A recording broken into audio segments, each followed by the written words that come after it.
Hello everyone, welcome back to the channel. आज की इस वीडियो में हम सीखने वाले हैं कि दो रैशनल नंबर्स के बीच में कितने रैशनल नंबर्स होते हैं और उन्हें किस तरीके से फाइंड किया जाता है। जिसके लिए आज हमने क्लास 9th के फर्स्ट चैप्टर के कुछ क्वेश्चन सॉल्व किए हैं, जिसमें हमें दो रैशनल नंबर्स के बीच के रैशनल नंबर्स फाइंड करने थे।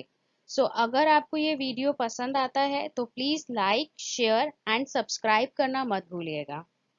Find rational numbers between two given rational number. किसी भी दो रैशनल नंबर के बीच के रैशनल नंबर्स को फाइंड करना। उसके लिए हमें सबसे पहले ये पता होना चाहिए कि कोई भी दो रैशनल नंबर्स के बीच में इनफाइनाइट रैशनल नंबर्स होते हैं। मतलब बहुत सारे रैशनल नंबर्स होते हैं जिनको हम गिन भी नहीं सकते। अनकाउंटेबल रैशनल नंबर्स होते हैं दो रैशनल नंबर्स के बीच में।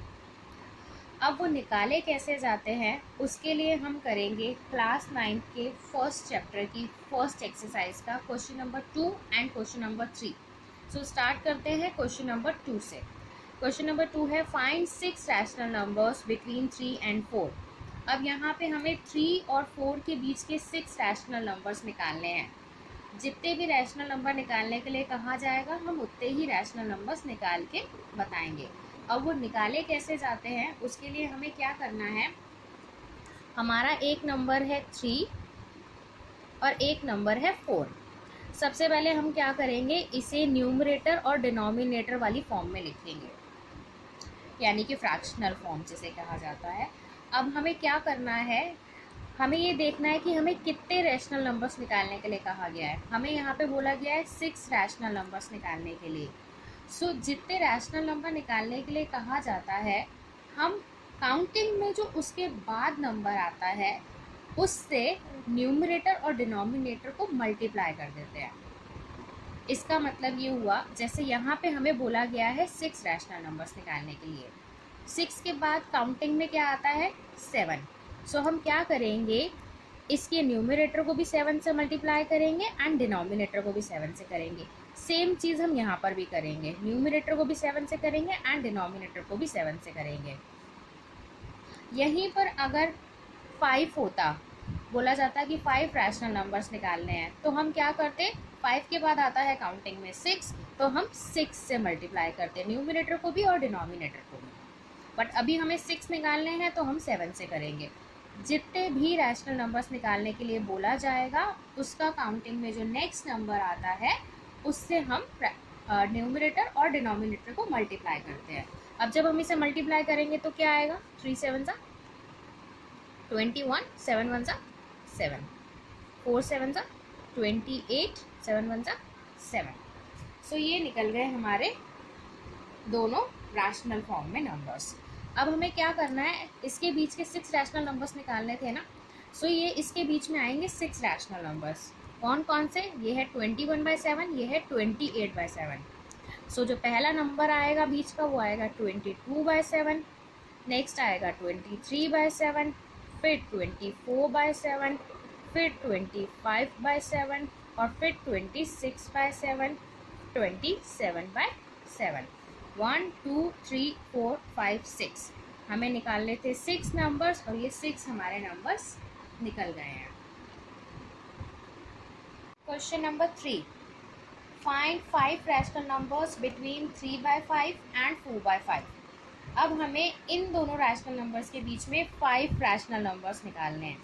हम क्या करेंगे, इन दोनों रैशनल नंबर्स को लिखेंगे 3/5 और 4/5 और हमें निकालने हैं 5 रैशनल नंबर्स। जैसे मैंने सेकंड क्वेश्चन में बताया था, जितने रैशनल नंबर्स निकालने होते हैं उसका जो नेक्स्ट नंबर काउंटिंग में आता है उससे हम मल्टीप्लाई करते हैं न्यूमरेटर एंड डिनोमिनेटर को। ये 5 है, हमें 5 रैशनल नंबर निकालने हैं। 5 के बाद आता है काउंटिंग में 6, हम 6 से मल्टीप्लाई कर देंगे न्यूमरेटर और डिनोमिनेटर को। तो अब हमारे पास आएगा 3 6 18, 5 6 30, 4 6 24, 5 6 30। तो 18/30 एंड 24/30 इनके बीच में जो नंबर्स आएंगे वो हमें यहाँ लिख देने हैं। वो 5 नंबर्स ही आएंगे।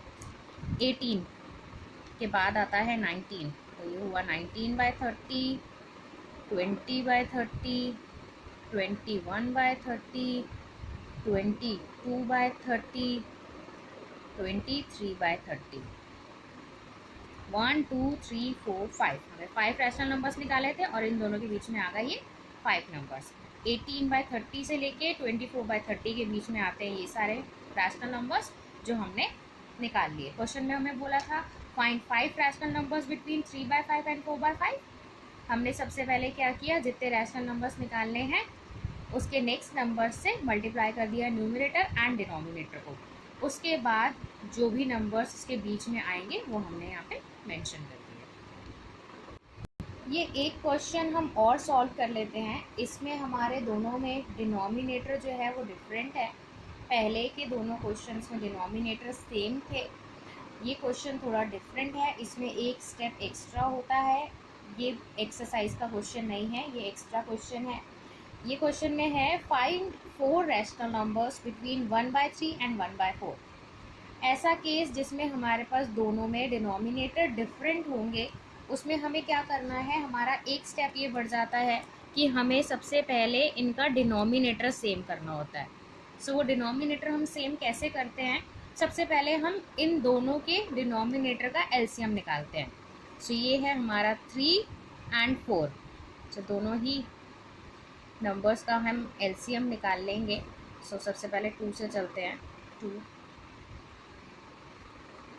अगेन 2 3। तो इसका जो एलसीएम निकलेगा वो हमारे पास आएगा 2 2 ज़ा 4, 4 3 ज़ा 12। ये आया हमारा एलसीएम। अब जो ये एलसीएम आया है हमारा 12, हमें क्या करना है, इन दोनों का ही डिनोमिनेटर हमें 12 बनाना है। सो अगर हमें इनका डिनोमिनेटर 12 बनाना है, सो हमें ये देखना है कि हम किससे मल्टीप्लाई करें जिससे इसका डिनोमिनेटर 12 बन जाए। 3 को मैं किससे मल्टीप्लाई करूँ कि डिनोमिनेटर 12 बने, 4 से, क्योंकि 3 4 ज़ा होता है 12। सो जिससे मैं डिनोमिनेटर में जो नंबर मैं लिखूँगी वही नंबर जो है मुझे न्यूमरेटर में भी लिखना होगा। सेम चीज़ हम यहाँ देखेंगे, ये है 1/4। अब इस 4 को मैं किससे मल्टीप्लाई करूँ कि 12 आएगा, वो होगा 3, 4 3 ज़ा 12। सो अगर डिनोमिनेटर में 3 है तो यहाँ पे न्यूमरेटर में भी हमें 3 लिखना होगा। अब हमें क्या करना है, न्यूमरेटर्स को भी मेंशन कर देना है मल्टीप्लाई करके। 1 4 ज़ा होता है 4, 1 3 ज़ा होता है 3। अब ये दोनों हमारे ऐसे नंबर्स हो गए जिनके डिनोमिनेटर्स सेम हैं। ये एक स्टेप हो गया हमारा कंप्लीट। अब हमें वही स्टेप्स करने हैं जो हमने पहले क्वेश्चंस में करे थे। ये है हमारा 4/12, ये है हमारा 3/12। अब हमें कितने रैशनल नंबर्स निकालने हैं, हमें यहाँ पे निकालने हैं 4 रैशनल नंबर्स। 4 के बाद आता है काउंटिंग में 5। सो हम क्या करेंगे, न्यूमरेटर और डिनोमिनेटर को दोनों को 5 से मल्टीप्लाई कर देंगे। सो जब 5 से मल्टीप्लाई करेंगे क्या आएगा, 4 5 ज़ा 20, 12 5 ज़ा 60, 3 5 ज़ा 15, 12 5 ज़ा 60। सो 20/60 एंड 15/60, इन दोनों के बीच में जो नंबर्स आएंगे वो हमारे इसके बीच के रैशनल नंबर्स हैं। कौन से नंबर आएंगे, 16/60, 17/60, 18/60, 19/60। सो ये आ गए हमारे 1 2 3 4, और हमें क्वेश्चन में निकालने थे 4 रैशनल नंबर्स जो हमने यहाँ पर निकाल लिए हैं। सो इसमें सिर्फ हमारा एक स्टेप ऐड हो जाता है कि हमें हमारा डिनोमिनेटर सेम कर देना होता है। जब हमारा डिनोमिनेटर सेम हो जाता है उसके बाद हमें सेम वही करना होता है जो हमने पहले के 2 क्वेश्चंस में किया था।